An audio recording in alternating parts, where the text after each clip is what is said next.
옷과 포도주. 예수께서 비유로 제자들에게 말씀하시기를 새 옷에서 한 조각을 찢어 낡은 옷에 붙이는 사람이 없으니 만일 그렇게 하면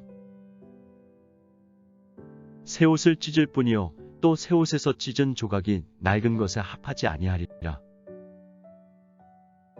새 포도주를 낡은 가죽 부대에 넣는 자가 없으니 만일 그렇게 하면 새 포도주가 부대를 터뜨려 포도주가 쏟아지고 부대도 버리게 되리라. 새 포도주는 새 부대에 넣어야 할 것이니라. 묵은 포도주를 마시고 새 것을 원하는 자가 없나니 이는 묵은 것이 좋다 함이니라. 진리는 교리로 표현되어야 하고 모든 진리는 그 진리를 담을 적당한 교리를 필요로 합니다. 새 진리는 낡은 교리에 의해 완전히 드러날 수 없고 그 교리에 담길 수도 없습니다. 그러므로 새 진리를 위해 새로운 교리를 가져야 합니다. 그리고 교리가 인간에게 어떻게 살아가야 하는 법을 가르쳐 주듯이 삶의 모든 새로운 질은 새로운 교리를 동반해야 합니다. 그 이유는 새로운 종류의 삶은 새로운 생각, 새로운 감정, 새로운 습관들을 요구하기 때문이고 생각함이나 느낌이 낡은 방식과 느낌에 머물고 있는 사람은 새로운 삶의 방식이 왜 있어야 하는지 보지 못합니다. 그래서 새로운 습관이 필요하지 않다고 생각합니다. 하지만 새로운 삶에는 새로운 내면과 새로운 외면이 포함됩니다. 바리새파인이나 율법학자들이 예수께 요한의 제자들은 물론이요 바리새파 사람들의 제자들까지도 자주 단식하며 기도하는데 어찌하여 당신의 제자들은 먹고 마시기만 합니까? 라고 물었습니다. 이 말을 들은 예수님은 비유를 통해 제자들이 바리새인의 제자들과 다른 모습을 가져야 되는 이유를 알려주십니다. 바리새인들은 옛 유대의 율법의 정신으로 살고 있었습니다. 그들의 생각과 감정, 그리고 습관은 그들이 살았던 삶의 특성들이었습니다. 그리고 세례 요한은 새로운 진리를 가르치기보다는 경고하기 위해 왔습니다. 그래서 그의 제자들은 새로운 예배의 형태를 취할 준비가 되어 있지 않았습니다.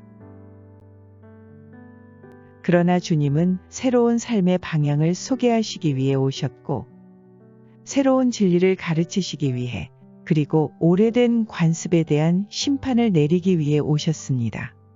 그리고 인간의 감정, 사고, 행동 방식의 급진적인 변화를 일으키기 위해서 오셨습니다. 그분의 제자들은 인격의 변화로 그들의 행동 방식을 바꾸게 됩니다.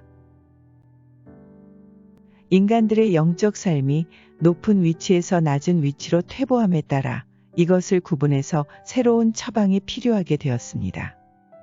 인간은 중심 원리가 달라졌고 겉으로 보이는 삶의 방식도 달라졌습니다.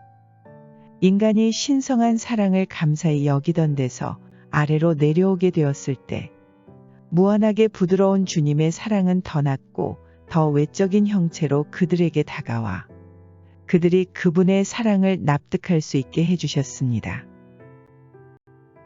신성한 사랑은 육을 입고 예수 그리스도로 그들을 찾아와서 임박한 종말로부터 구원하고 천국의 생명에 대한 감사의 마음을 열어놓았습니다. 그 후 신성한 사랑의 지도 아래 인류가 이전에 잃었던 천국을 향해 높은 곳으로 올라갈 마음이 열리기 시작했습니다. 그래서 인간들은 새로운 한 단계 더 높은 삶의 단계로 올라갈 수 있게 되었습니다. 이것이 주 예수 그리스도의 첫 번째 오심에 관한 것이고 주님의 두 번째 오심에도 비슷합니다.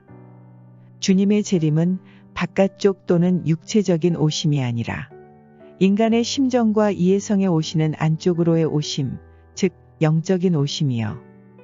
이는 인간에게 안쪽과 바깥쪽 삶의 새 은혜를 주시려는 것이고 이 오심은 이미 시작되었습니다. 옛것이 새것을 잘못 생각함. 옛것은 새것을 결코 이해하지 못하는데 그 이유는 옛것이 새것으로 될 준비가 안 되어 있기 때문입니다.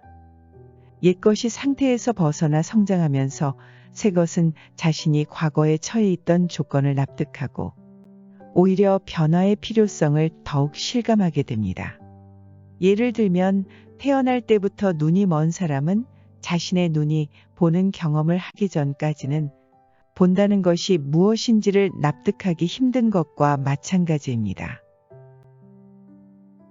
새 옷에서 조각을 찢어내어 헌옷을 깁는 사람은 없다.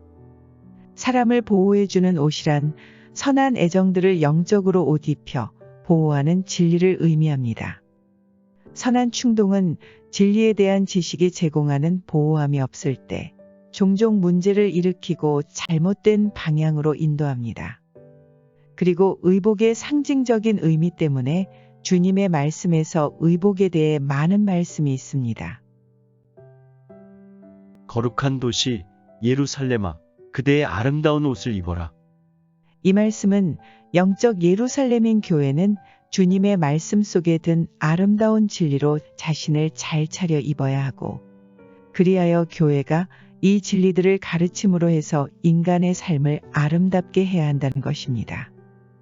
또한 계시록에 언급된 매우 흰 겉옷은 영계에서 구원받은 자들이 입고 있는 옷이고, 이는 삶의 진리를 적용해서 입게 되는 순수한 진리를 표현하는 것입니다. 새 옷과 헌 옷. 위에서 살핀 바와 같이 옷은 마음을 입히고 있는 진리를 표현합니다. 수선해서 입어야 할 헌 옷이란 인간 마음 안에 든 영적 질서가 올바르지 않은 것. 한마디로 진리의 낡은 국면을 표현하는 것입니다. 새 옷은 생각의 새로운 방법, 새로운 단계의 진리, 새로운 사고방식을 의미합니다. 비유는 우리의 영적 성장에 맞춰 우리의 교리를 조정해야 될 필요성을 보여줍니다.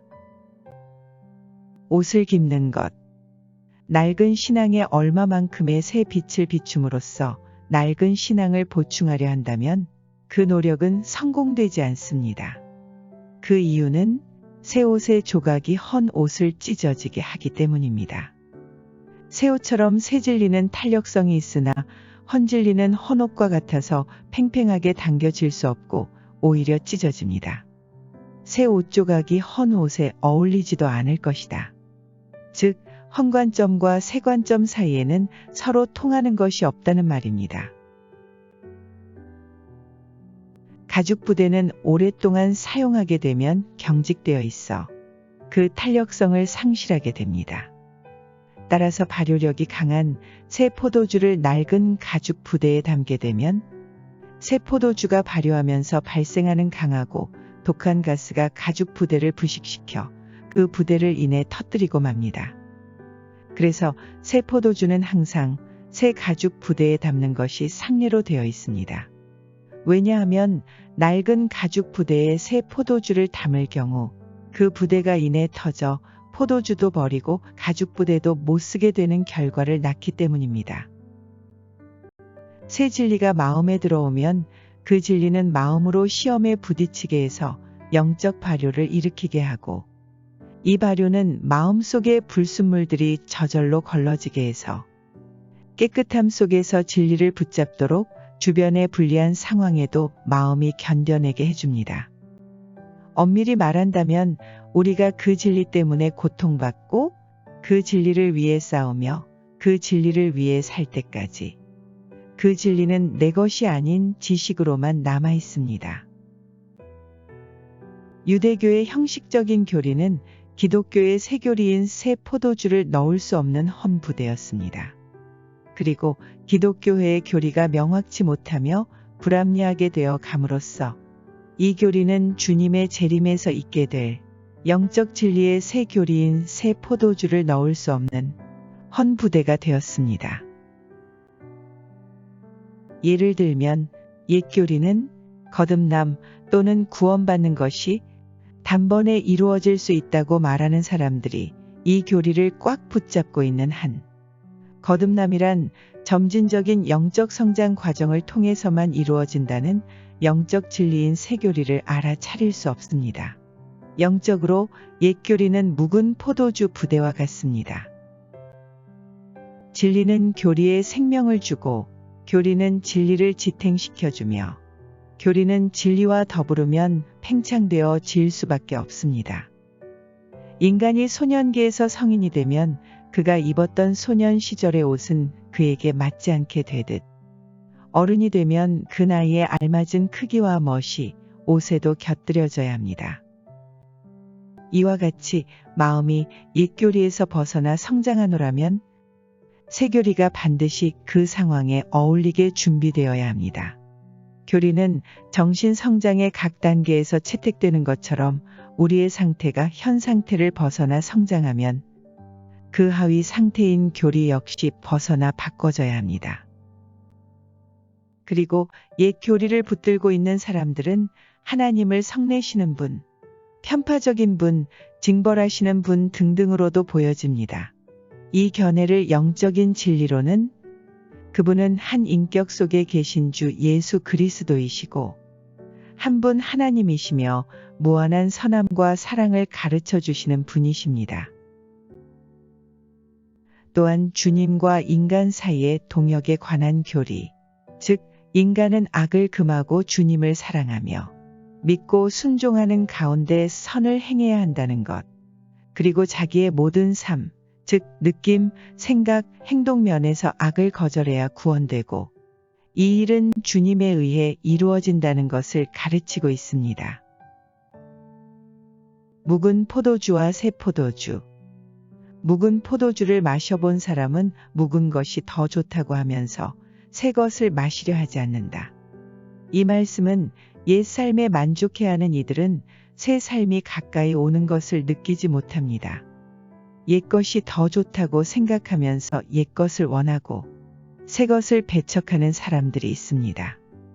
그래서 옛 것에서 벗어나 새 것 안으로 들어가지 못할 것은 당연하고 더욱이 옛 삶 속의 습관이 고착화된 모든 이는 변화 역시 반기지 않습니다. 그리고 자연적 마음만을 지닌 사람은 영적 삶의 실제가 보이지 않습니다. 그러나 영적인 사람이라면 영적 삶이야말로 진짜 삶이고 그 삶이 자신의 바깥 삶을 통치해야 하고 그 삶으로 자신 전체를 형성시켜야 한다는 것을 알 수 있습니다. 지난 말씀인 반석 위에 지은 집과 모래 위에 지은 집 비유에서는 진리를 알았으면 그 진리에 의거해서 살아야 한다고 가르치고 있습니다. 그리고 옷과 포도주에 관한 비유는 옛 교리와 그 삶의 상태를 가지고는 새 진리, 새 삶을 붙잡을 수 없음을 가르치고 있습니다. 새 진리를 삶에서 실제로 받기 위해서 우리는 거듭남 속에서 새로운 것을 만들어야만 하고 자신을 새 진리의 수준까지 들어올려야 한다고 말씀하십니다.